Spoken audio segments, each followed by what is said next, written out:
Hey guys, this is going to be my first ever music tutorial video that I'm doing, and I'm going to be doing it based on how to sound like Flume. I'm doing this because I saw Arcade's video and I don't think he did a very good job. I mean, maybe he did, but I've only listened to the Skin album like 1,000 times. So I wanted to make something based off of that. I'm also doing this video because Dylan Tallchief said he was not going to be doing a Flume tutorial, which made me so mad that I made the whole song myself. So thanks for that.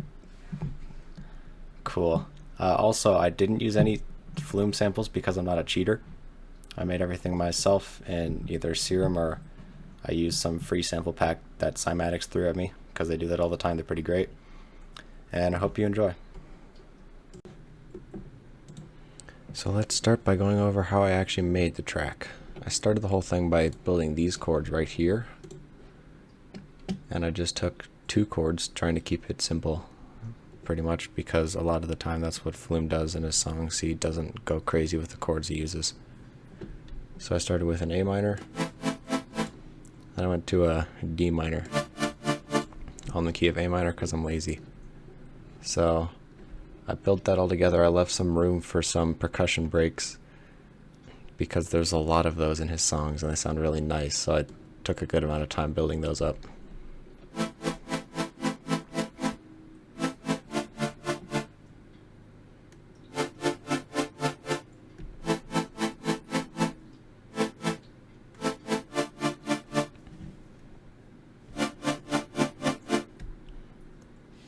And I made the chords really, really short to reflect the way that he really chops up his chords to make them so that they're like there but not really there.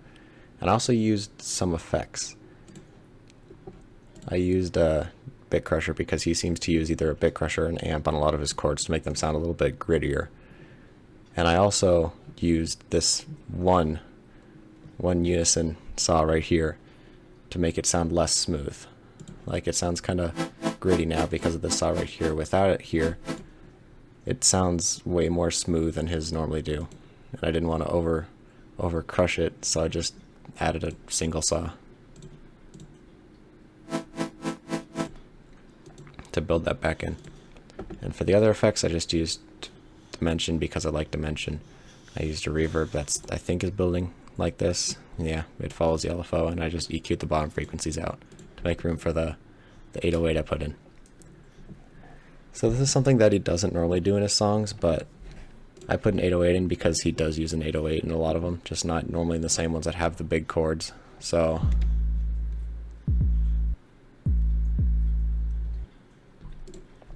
that's what that's like. And now for the percussion breaks that I took. I took a little bit of time on these with all these shots right here, and since I can't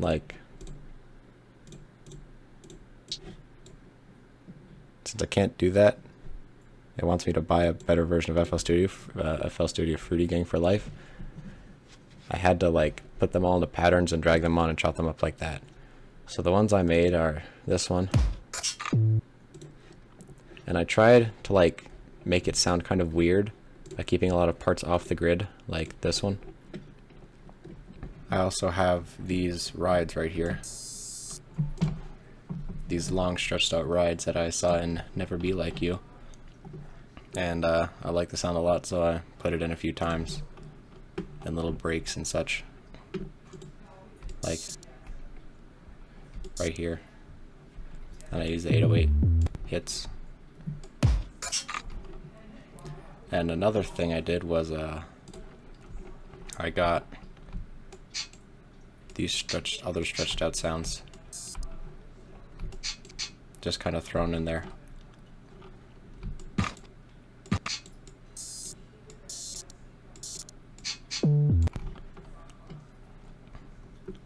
In the drums, you may notice that there's no hi-hats anywhere, because a lot of times he doesn't even bother with hi-hats. He just goes with a kick and an occasional snare. And these are just for my sidechain signals, so because the kick is kind of beefy. So I just took this little hi-hat right here, so that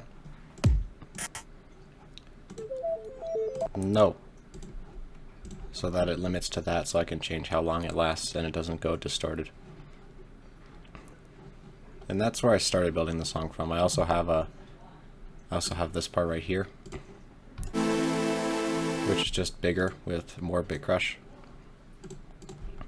to make it a little bit grittier. And I used a heavier 808 from the songs where he uses a trap beat, kinda. And I also added this, a really bit crush lead, which pops up later in here. Now for the intro, I did what he does in a lot of his songs, which is kind of make it confusing a little bit in a way, where he has something that seems to go off the grid and off the lines a little bit, so you don't really know where you are, but then you have something that brings you back to what beat you're on, in which case I use this, which is just noise with a bit crusher that filters. That's a cool sound. And I have this little to bring you back after you get to the point where it goes to a new measure number. And he also uses this low pass saw a lot in his songs too. And this sound right here, I use the default bottle blow, and I have this modulating a few things. No, I have this one, and this one, because they're really slow, a bar and 2 bar. So it creates this really cool, like, distorted, kinda rough sound.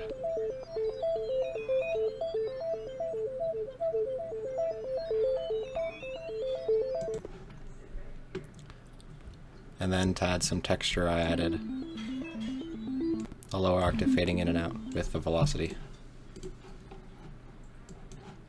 Right around here.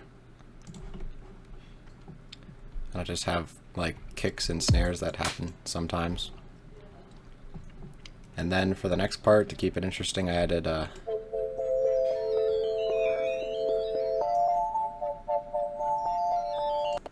I did the same thing with the lower octave coming in and out.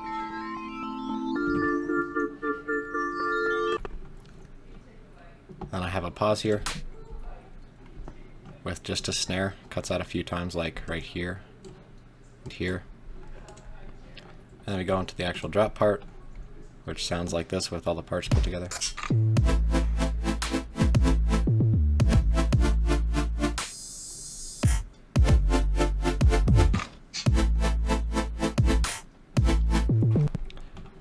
And then I'm going to jump straight over here with full chords.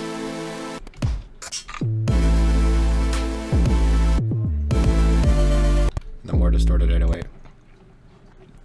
Now for the next break right before this drop right here, the whole thing just repeats kinda, except it brings back this, and it mixes these in too.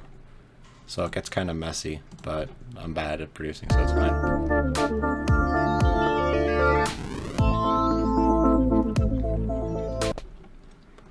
And after that we go into this, which is really similar to his Turning remix, which is one of the songs I've been listening to a lot. So it does the same thing where it goes from an A minor chord to a D minor chord, and then back to an A minor chord, but this time it jumps to an E minor. That's some variation. And I did the same breaks, the same percussion sounds to keep it consistent, and because I'm lazy, because Fruity Edition. And I also used the low pass saw throughout the whole thing, and bringing back in the crushed lead. For this I did use hi-hats because I wanted to use this hi-hat. I already had it dragged in. That's really the only reason. And the kick pattern perfectly matches the chords, which is what he did in the remix and a lot of his other songs to make all the chords have a bit of a punch. And aside from that, at the end of the song, he really doesn't end things on a break. He ends them just on a sound, or he just cuts them off directly. So what it is, at the end of the thing, I just had that ride play out until it got quiet. So that's pretty much it, I guess. That's all the thought that went into making it, and all the little sound design things I did.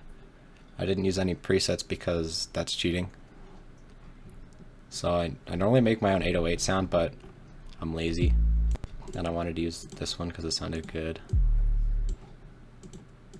So I'm just going to play the whole thing now. You can hear how it sounds.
Alright, that's about it for this tutorial. Thanks everybody for watching. Congratulations if you made it this far. YouTube says my audience retention is about 0, so that's pretty neat. And let me know what you think, any criticism, help, whatever, and I'm definitely going to put the FLP in the description. Thank you guys.